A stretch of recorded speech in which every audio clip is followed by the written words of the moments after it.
Hi, I'm Ashim Datta. I am a professor in the Department of Biological and Environmental Engineering at Cornell University.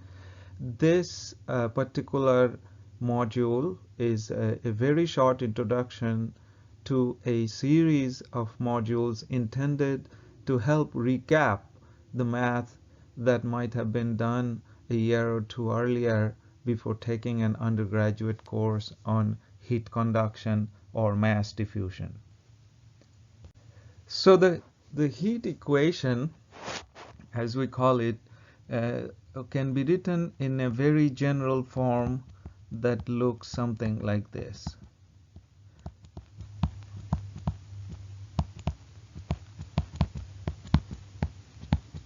Okay, so let's go slow on this. So this is the general heat equation or diffusion equation.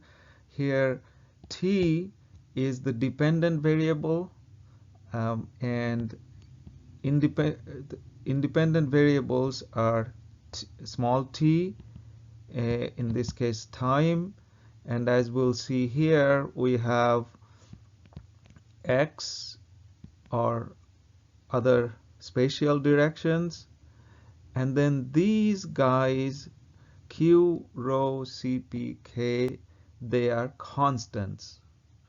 They are constants.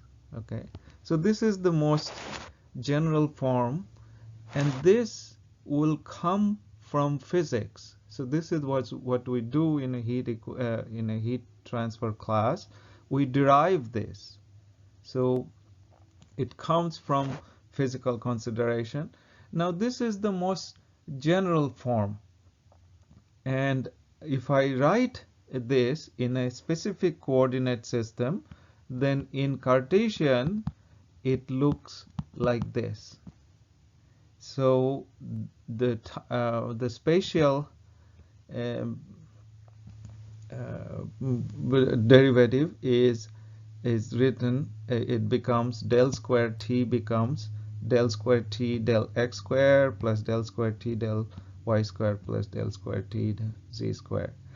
And likewise, in a cylindrical coordinate, you may remember from calculus that this del square is defined differently depending on coordinate system, and so here it is r, theta, and z. So in Cartesian it's x, y, z. Here it's r, theta, z, and then finally spherical is again r, uh, theta, and phi. Okay, r, theta, or phi and theta. Okay, so depending on the coordinate system, we're going to use one of these.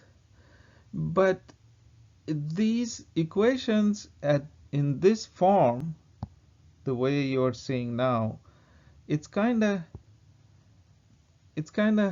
scary. I don't know about you, but I wouldn't be able to solve these in this most general form.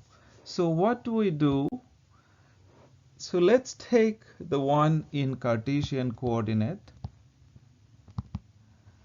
and we start to drop terms for special cases.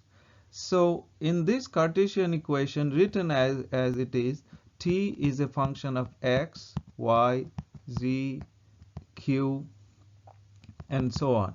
Okay, but and of course t.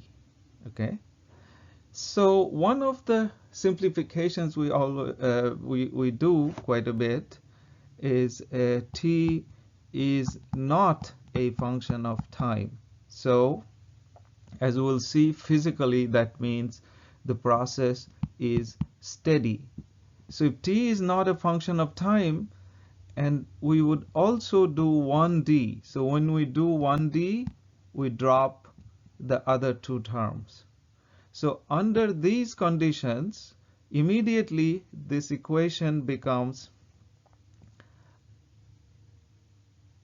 k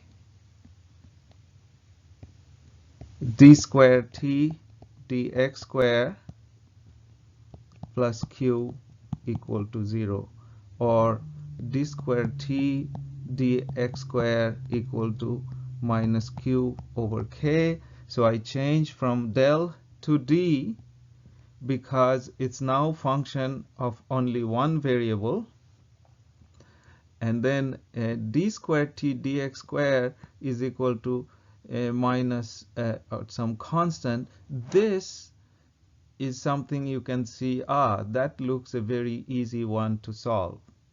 So suddenly things become solvable. So there are other cases. For example, instead of this, I have q equal to 0.